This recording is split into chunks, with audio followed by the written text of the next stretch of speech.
안녕하세요 여러분. 저는 인도네시아에서 온 신티아라고 합니다. 반갑습니다. 저는 이제 카이스트에 재학 중이고 화학을 전공하고 있습니다. 그리고 올해는 저는 그 대웅재단에서 열린 웅토링 스쿨이라는 장학 프로그램을 참석하게 되는데요. 웅토링 스쿨 프로그램 중에서 웅토링 101이라는 프로그램이 있는데 거기서 제가 참석하게 되었고 이 영상을 만들게 되었습니다. 영상 제목 보시다시피 이번 영상 주제는 슬기로운 유학생활입니다. 혹시 여러분 이 제목을 보면 뭐가 좀 떠오르지 않아요? 네, 맞습니다. 저는 한국 드라마를 많이 좋아해서 여러 가지 드라마를 봤는데 최근에 핫한 드라마 중에서 슬기로운 의사생활이라는 드라마가 있는데 이 드라마 정말 유명하죠. 이 드라마를 보면 거기에 있는 캐릭터들의 일상생활은 너무 바쁜데 아무리 바빠도 불평하지 않고 자기 일을 항상 열심히 하고 그리고 즐겁게 하는 거라서 제가 이 드라마를 보면 정말 감동을 받았고 영감을 받았습니다. 그 드라마와 비슷하게 이 영상에서 저는 여러분들한테 어떻게 우리는 슬기로운 유학생활을 얻을 수 있는지에 대한 3가지 꿀팁을 나누고자 합니다. 이 꿀팁을 얘기하기 전에 저는 제 유학 경험에 대해 짧게 얘기하려고 합니다. 저는 이제 거의 4년 반 정도 한국에서 유학생활을 하고 있습니다. 2016년부터 저는 한국에 있는 과학경제고 한국과학경제학교에 장학금을 받았고 그때부터 저는 유학을 시작하게 되는데요. 그런데 처음에는 당연히 힘들었어요. 왜냐하면 처음으로 우리 가족이랑 떨어져 있었고 그리고 한국 생활하고 학교 생활도 많이 익숙하지 않았고 그리고 한국어도 정말 많이 서툴었어요 그때. 저는 할 수 있는 거는 그냥 안녕하세요, 감사합니다, 괜찮아요 그렇게만 할 수 있었어요. 근데 시간을 흘러서 제가 그 힘든 시간을 극복했고 그리고 이제는 유학 생활을 많이 적응했습니다. 마침내 저는 2019년 2월에 고등학교를 무사히 졸업할 수 있었습니다. 그리고 그때 졸업할 때는 제가 좋은 성적으로 졸업할 수 있었고 그리고 여러 가지 상도 받게 되어서 정말 행복했습니다. 고등학교를 졸업하고 나서 제가 바로 카이스트에 입학했고 지금까지는 저는 카이스트에 공부하고 있습니다. 제가 처음으로 유학 생활을 시작할 때부터 지금까지 어떻게 제가 제 유학 생활을 잘 살 수 있는지 비밀을 알려줄까요? 사실은 이거 비밀인데 근데 여러분들을 위해서 제가 이 비밀을 공개하겠습니다. 앞에 제가 얘기했던 것처럼 이 비밀은 3가지가 있는데요. 제가 이 비밀을 따라서 슬기로운 유학 생활을 얻을 수 있었습니다. 그럼 이 3가지 꿀팁을 더 자세히 살펴볼까요? 고고! 첫 번째 꿀팁은 시간 관리입니다. 해야 할 일들이 너무 많은데 어떻게 이 일들을 시간 내에 잘 끝낼 수 있을까요? 일단 패닉을 하지 말고 뭘 해야 할지 그리고 언제까지 해야 할지 그걸부터 생각하고 리스트를 만들어서 그 리스트에다가 그냥 쫙 다 적어 놓으세요. 예를 들면 만약에 여러분들이 화학 숙제도 있고 면접 준비도 해야 하고 한국어 발표 등 여러 가지 일들이 있을 때 이 해야 할 일들하고 마감 날짜를 하나씩 이렇게 리스트에 쓰면 됩니다. 그렇게 한 다음에 플래너에 계획을 세워야 합니다.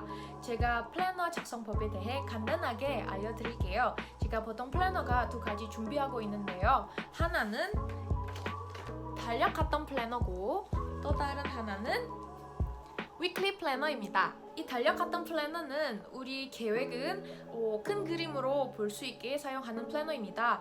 여기에는 그냥 우리 과제나 숙제 마감일은 그냥 여기서 넣으시면 되고 그리고 다른 일정이나 약속 여기서 더 넣으면 됩니다. 아까 우리가 만든 리스트를 사용해서 이 달력 같은 플래너를 작성하는데요. 플래너 날짜와 리스트에 있는 마감 날짜를 맞춰서 플래너에 우리 과제나 숙제를 이렇게 하나하나씩 작성하면 됩니다.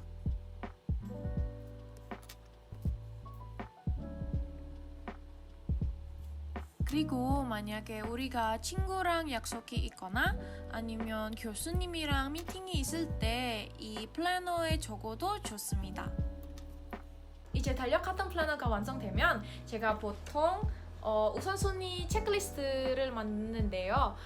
제가 제일 맨 앞에 얘기했던 그 리스트랑 다르게 그 리스트는 그냥 순서 없이 리스트 만드는데요. 근데 우리는 계획을 세울 때 우선순위를 항상 생각해야 하고, 그리고 뭐 해야 할 일들을 그냥 순서대로 정리하면 나중에 우리 위클리 플래너를 만들 때 훨씬 더 편해질 거예요. 보통 우선순위 정하기가 좀 어렵죠. 그래서 우리가 정리된 일정이 필요합니다. 아까 달력 카톤 플래너에 우리 일정을 순서대로 정리했으니까 이제 우리 만든 플래너를 사용해서 우선순위 체크리스트를 만들면 우선순위 정하기가 더 쉽죠. 우리는 그냥 날짜 순서를 따라서 우선순위 리스트를 이렇게 작성하면 됩니다. 이제 마지막으로 우리는 그냥 위클리 플래너만 만들면 됩니다. 이 위클리 플래너는 우리 자세한 계획들을 작성하기 위한 사용하는 플래너입니다. 위클리 플래너는 이렇게 생깁니다. 우선순위 체크리스트에 있는 첫 번째 순서부터 계획을 세울 겁니다. 보통 저는 적어도 마감날 3일 전에 과제나 숙제를 시작하는 겁니다. 과제에 따라서 필요한 시간이 다를 수도 있으니까 우리는 필요한 시간을 생각하면서 위클리 플래너를 작성하는 게 좋습니다. 그래서 이제 우리 시간 관리 꿀팁을 요약하면은 첫 번째 해야 할 일들을 순서 없이 리스트하기, 두 번째 달력 카톤 플래너 만들기, 세 번째 우선순위 정하기, 네 번째 마지막으로 위클리 플래너 만들기. 그렇게 하면은 우리 밤샘 없이도 해야 할 일들을 다 잘 끝낼 수 있을 겁니다. 두 번째 꿀팁은 글의 힘입니다. 여러분 혹시 글의 힘 믿으세요? 제가 중학교 때 I am gifted 라는 여름 캠프에 가는데 거기에서 제가 글의 힘에 대해 많이 배웠는데요. 그때는 우리 쓴 글이 어떻게 우리 꿈을 이루기 위한 도움이 될 수 있는지에 대해 많이 배웠는데 오늘도 이 부분에 대해 여러분들한테 알려드리고 싶습니다. 글의 힘을 배운 후에 제가 제 목표나 저에게 동기가 되는 글들을 쓰고 벽이나 책상에 붙였어요. 여기 혹시 이거 보이시나요? 나중에 제가 자세히 보여줄게요. 그런데 제일 중요한 거는 이 글을 붙일 때 항상 우리에게 잘 보이는 데에, 그리고 자주 보이는 데에 붙여야 돼요.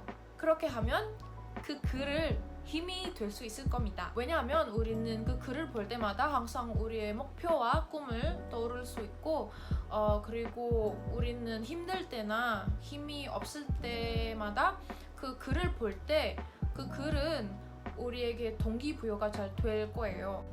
이거는 제 책상에 있는 글들이에요. 제 목표도 있고 저에게 동기부여해주는 글도 많이 있습니다. 그런데 이제 여러분들이 아마 많이 궁금하실 거예요. 어떤 글을 써야 나에게 그 글을 힘이 될 수 있을까라는 질문들이 많더라고요. 그런데 사실은 그 답은 사람마다 달라요. 근데 제가 알려줄 수 있는 팁은 목표를 작성할 때 항상 자신감 있게 목표를 써야 돼요. 그렇게 하면은 그 글은 여러분들에게 더 힘이 될 수 있을 거예요. 예를 들면 만약에 여러분들의 목표는 나는 어느 대학교에 가고 싶다 하면은 보통 사람들이 이렇게 썼어요. 나는 XX 대학교에 갈 수 있다. 그런데 이거는 뭐 나쁘지 않은데, 그런데 제 생각에는 이렇게 하는 대신에 이렇게 하면 어떨까요? 나는 XX 대학교의 학생이다. 그래서 우리는 목표를 쓸 때 항상 이 목표는 이루어진 목표처럼 쓰는 게 훨씬 더 좋습니다. 그리고 동기부여해주는 글을 쓸 때 그냥 인터넷에 있는 글을 쓰지 말고 여러분들은 스스로 만들어야 그 글을 여러분들한테 힘이 더 될 수 있을 거예요. 그리고 여러분들 그 글을 쓸 때 상황을 맞춰서 쓰는 게 좋고요. 그리고 여러분 편안한 언어에 쓰면 됩니다. 마지막으로 아마 여러분들이 나쁜 습관 같은 거 있으면, 그리고 그 습관을 없애버리고 싶으면 글을 쓸 때 도움이 많이 될 거예요. 근데 이 글을 쓸 때 항상 반대로 써야 돼요. 그것은 무슨 뜻이냐면 뭐 예를 들면 만약에 여러분들이 항상 매일매일 항상 불평하고 감사하는 마음으로 살지 못하는 사람이면 이렇게 쓰는 게보다 뭐 불평하지 말자 이렇게 쓰는 게보다 감사하는 마음으로 살자 이렇게 하면 더 좋을 것 같아요. 그래서 우리는 이 글을 쓸 때 항상 긍정적인 단어만 쓰면 훨씬 더 효과적일 겁니다. 세 번째 팁은 상자 밖에 나와라. 상자 밖에 나와라. 이 표현은 무슨 뜻일까요? 여러분들이 그 think out of the box이라는 표현이 아마 많이 들으실 거예요. 이 표현이랑 비슷하게 상자 밖에 나와라 라는 표현은 무슨 뜻이냐면은 만약에 그 상자는 우리에게 편안한 곳이라면 그 comfort zone이면 우리는 이 상자 밖에 이 편안한 곳이 밖에 나와야 하는 뜻입니다. 당연히 우리 편안한 곳에 벗어나는 거 당연히 쉽지 않겠죠. 그래서 저는 이 표현을 통해서 여러분들한테 자기 자신을 끝없이 도전하라는 메시지를 전달하고 싶습니다. 아무리 플래너와 글을 잘 만들어도 행동하지 않으면 아무 의미가 없습니다. 이제 저는 유학을 하는 동안 어떤 활동들이 했는지 그리고 어떤 경험들이 있는지 여러분들한테 알려주고 싶습니다. 이 경험을 통해서 여러분들한테 도움이 될 수 있으면 정말 좋겠습니다. 고등학교 2학년 때 고등학교에 있는 프로그램을 참여를 통해 저는 미시간 대학교에 가게 되었고 거기에 열린 여름 캠프를 참석하게 되었습니다. 거기서 제가 문화 체험을 하면서 교육도 받을 수 있었습니다. 그리고 3학년 때도 비슷한 프로그램을 참여해서 독일에 갔습니다. 거기서 저는 실험에 대한 더 많이 배울 수 있었고 정말 좋은 경험이었습니다.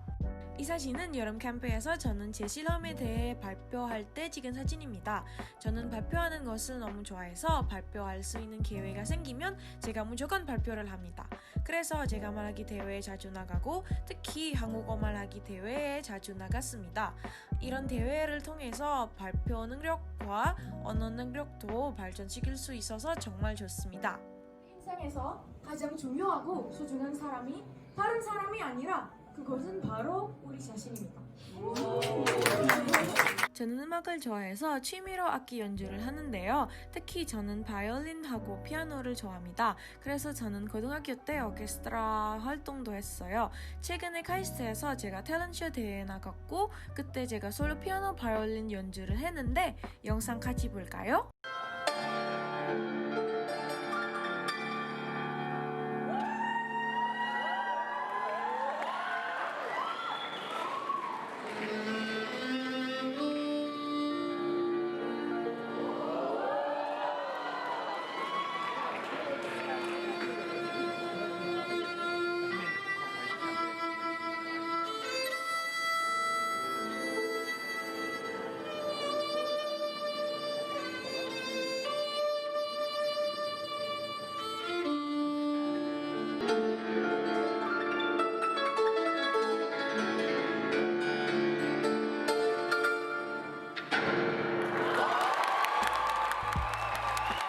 그래서 우리는 유학을 하는 동안 적극적으로 활동해야 하고 그리고 다가오는 기회들을 놓지 않고 항상 노력해야 합니다.